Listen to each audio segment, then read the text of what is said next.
Roman women believed in all kinds of superstitions to help them find love, enhance their beauty, and protect themselves from harm. Some of these beliefs were quite charming, while others were downright bizarre by today's standards. Welcome back, everyone. Here are 9 of the strangest superstitions believed by Roman women.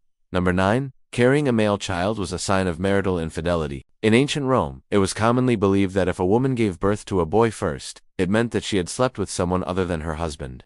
This superstition likely stemmed from the fact that boys were seen as more desirable than girls, so it was easier to believe that a woman had cheated if she had a son rather than a daughter. The belief was so widespread that men would often abandon their wives after the birth of a son, leaving them to fend for themselves.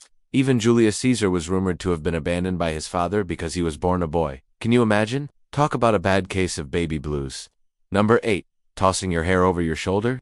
Roman women believed that tossing your hair over your shoulder could reveal your future. If your hair landed on your right shoulder, then you were destined for love and marriage. But if it landed on your left shoulder, you would remain single forever. They also believed that if you saw a bird while standing under a tree with your hair over your shoulder, it was a sign that you would soon receive an offer of marriage. And if you saw a snake, well, let's just say you didn't stick around to find out what that meant. This sounds like a fun little game, but just make sure you don't get distracted and miss that important job interview or something.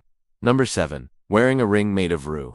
In ancient Rome, rue was considered a sacred plant with powerful protective properties. It was used to ward off evil spirits and was even worn by gladiators before entering the arena. Roman women would wear rings made of rue to protect themselves from the evil eye, a curse that was believed to be cast by envious people. They would also wear rue when they traveled to prevent any harm befalling them on the road. In fact, it was customary for a mother to give her daughter a ring of rue before she went out in public to protect her from harm. Talk about a sweet and spooky tradition. No. 6. Avoiding mirrors at night. Mirrors in ancient Rome were made of polished metal, usually bronze or silver, which would reflect the light of candles or oil lamps.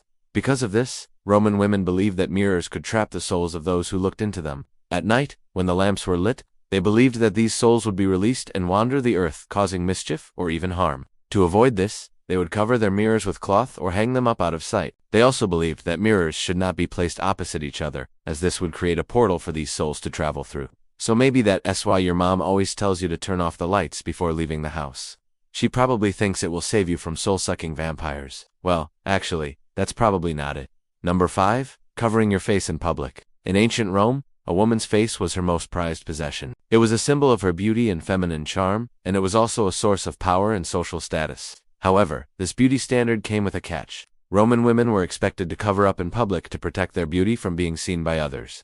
They believed that exposure to the outside world could cause their skin to wrinkle and age prematurely, so they would cover their faces with veils or masks when they went out in public. Talk about a frustrating beauty secret. Today, we know that there is no scientific evidence to support this claim. In fact, some experts believe that the constant covering and uncovering of the face may have actually contributed to the spread of acne and other skin problems among Roman women. Number 4. Throwing salt over your left shoulder. Similar to the modern superstition, Roman women believed that throwing salt over your left shoulder could ward off evil spirits. They also believed that salt could be used to purify water and protect food from being poisoned. In fact, salt was even used in funeral rites to purify the body and the home. The Romans took their salt seriously, so much so that they had a word for it, salus, which meant health and safety. They believed that salt was a gift from the gods and should be treated with respect. So if you ever find yourself in ancient Rome and you accidentally spill some salt, better watch out for those evil spirits lurking around your left shoulder. No. 3. Shaving your eyebrows. In ancient Rome, women would shave their eyebrows and then draw them back on with makeup. They believed that having thin, arched eyebrows made them look more attractive and feminine. However, this beauty trend had some unintended consequences.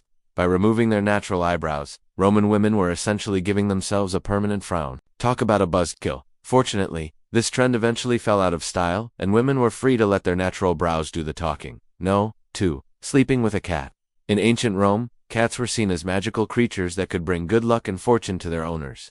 Roman women believed that sleeping with a cat could improve their chances of getting pregnant. They also believed that cats could protect them from evil spirits and witches. Now, while we can't say whether or not this practice actually worked, we can say that it's probably not the best idea to sleep with any animal that is not a domesticated pet, like a dog or a cat. Cats are known to be independent creatures, and they may not appreciate being cooped up in a bed all night long. Plus, who knows what kind of nocturnal activities they get up to when you're not looking. No. 1. Wearing a necklace made of the finger bones of the dead. Yeah, we know. We couldn't believe it either. But this was a real superstition believed by many Roman women. They believed that wearing a necklace made of the finger bones of the dead could bring them good luck and protect them from evil spirits. These amulets were often given to women as a wedding gift to ensure the health and well-being of their future children. Talk about a creepy keepsake. The Romans weren't the only ones who believed in this, though. Finger bone amulets have been found in ancient Egyptian and Greek tombs as well. Maybe it was just a really popular trend back then. Just think about it. Your ex's new girlfriend is probably wearing your finger bone necklace, and she doesn't even know it. How haunting is that? If you enjoyed this video, make sure to check out our other content for more fascinating historical tales. And who knows, you might learn a thing or two about the weird and wacky beliefs of people from the past. Thanks for watching.